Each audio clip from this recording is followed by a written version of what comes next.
Now read along as the directions for Part C are being read. Part C, Directions.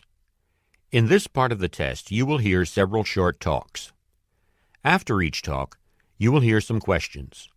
The talks and the questions will not be repeated. After you hear a question, read the 4 possible answers in your test book and choose the best answer. Then, on your answer sheet, find the number of the question and fill in the space that corresponds to the letter of the answer you have chosen. Here's an example. On the recording, you hear, listen to an instructor talk to his class about a television program. I'd like to tell you about an interesting TV program that'll be shown this coming Thursday. It'll be on from 9 to 10 p.m. on Channel 4. It's part of a series called Mysteries of Human Biology. The subject of the program is the human brain, how it functions, and how it can malfunction. Topics that will be covered are dreams, memory, and depression. These topics are illustrated with outstanding computer animation that makes the explanations easy to follow. Make an effort to see this show. Since we've been studying the nervous system in class, I know you'll find it very helpful. Now listen to a sample question. What is the main purpose of the program? In your test book, you read, A, to demonstrate the latest use of computer graphics. B, to discuss the possibility of an economic depression. C, to explain the workings of the brain. D, to dramatize a famous mystery story.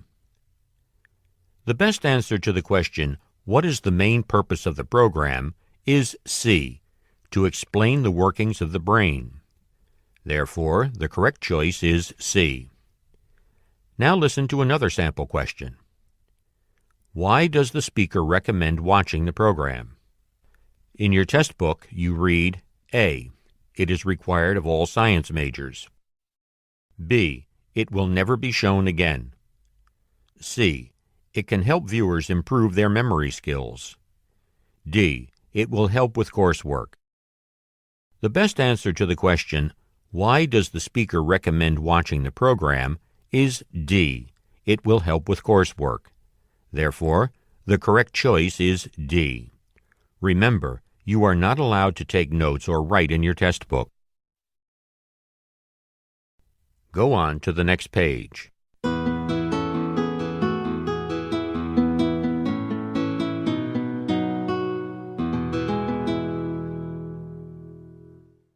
Now we will begin Part C with the first talk. Questions 39 through 42. Listen to a tour guide at a wildlife park in central Illinois. Thank you for choosing to spend a day with us here at Prairie Animal Park. Before you set off to see the animals, let me explain a little bit about the park. Prairie Animal Park is a nonprofit organization and gets no government money. The money from your admission ticket goes entirely to caring for the park and its animals. Most of the people who work here are volunteers.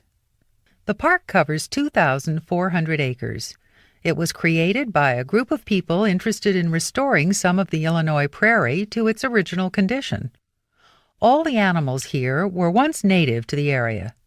It surprises many folks to learn that buffalo, bald eagles, bears, and even mountain lions once called Illinois home, because you don't see them in the wild anymore. The animals here are kept in areas closely resembling their natural setting. You'll notice in front of us the large open field with the stream. Although I don't see any there at the moment, that's where the buffalo roam. The herd is probably grazing at the far end right now. Beyond the stream, there's a large wooded area with fenced-in trails for you to walk along. As you walk, you may see families of foxes, deer, and even bears. But remember, this isn't a zoo with caged animals. These animals are doing what they do in the wild, searching for food, hiding, playing, whatever. So you may have to look long and hard to get a good view of them. Number 39. What is the main purpose of the talk?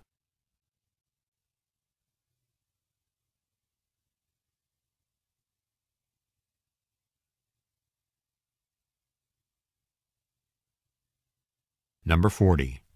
What do all of the animals in the park have in common?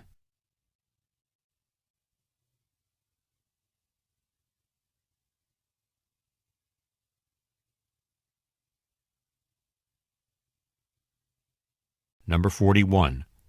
Where are the animals kept?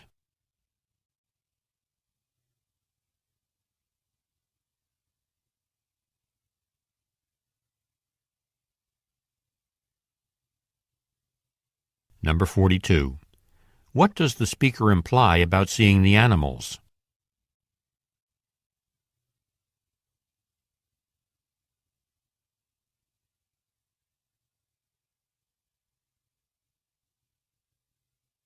Questions 43 through 46. Listen to part of a lecture in a college music class. Okay, that about does it for today. We're going to spend the next few classes on a different kind of music. We'll examine the development of jazz from its beginnings right on up to the latest in jazz music. We'll look at jazz as the most successful music indigenous to the United States, born in New Orleans and raised in Chicago and New York. We'll begin with the African roots of the music and how African rhythms blended with Western music to create an entirely new form. Then we'll follow jazz into its heyday, the 1920s, which was known as the Jazz Age. It was in this era that the blues were born. The 1930s saw the evolution of swing jazz music played by the big bands like that of Tommy Dorsey.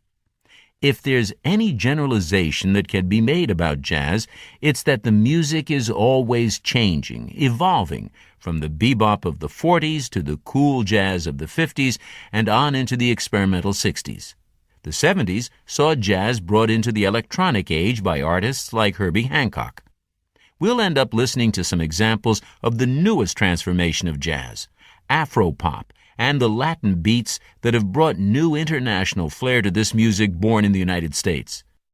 Be sure to read chapters 13 and 14 of your text. They'll get you started. If there are any jazz devotees among you, feel free to bring in your favorite tapes or CDs to share with the class. Rini Rosny's latest release would be great if anyone has it. Number 43. What is the speaker's main purpose?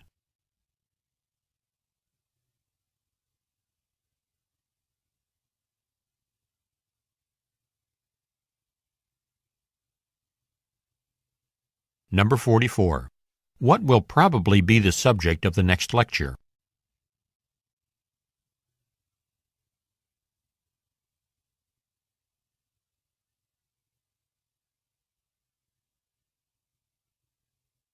Number 45.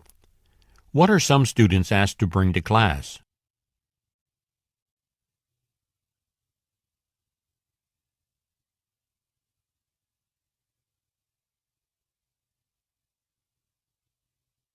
Number 46. What does the speaker emphasize about jazz music?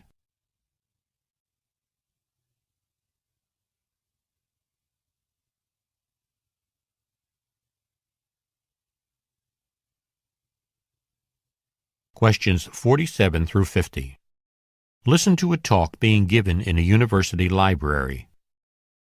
Thanks to the generosity of the Alumni Fund, we have been able to upgrade our facility and make it much easier for students and faculty to use our resources.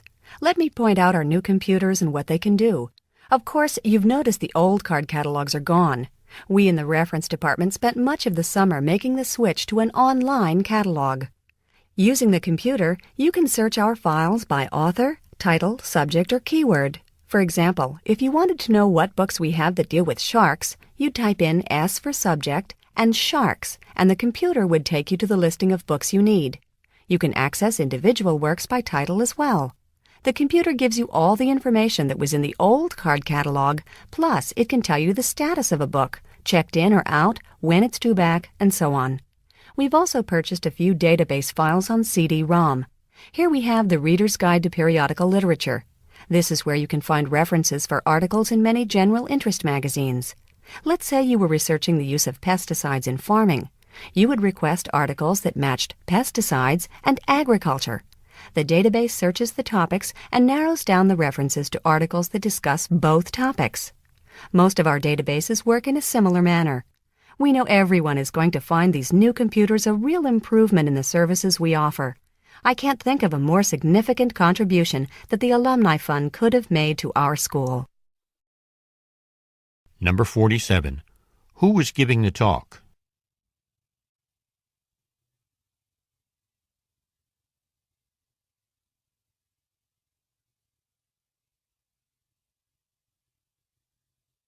Number 48. What part did the alumni play in getting the new library equipment?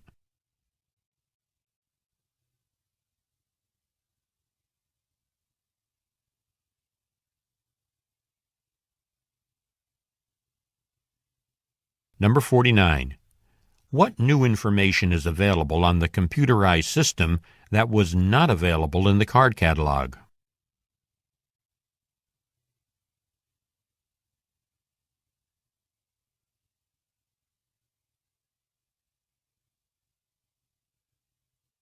Number 50. What does the speaker think of the new equipment?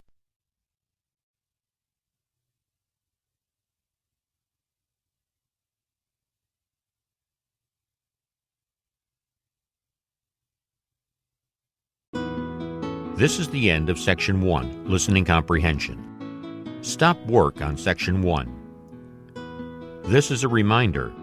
At the end of the test, the supervisor will collect all of the test books. You may not leave until all of the test books have been collected.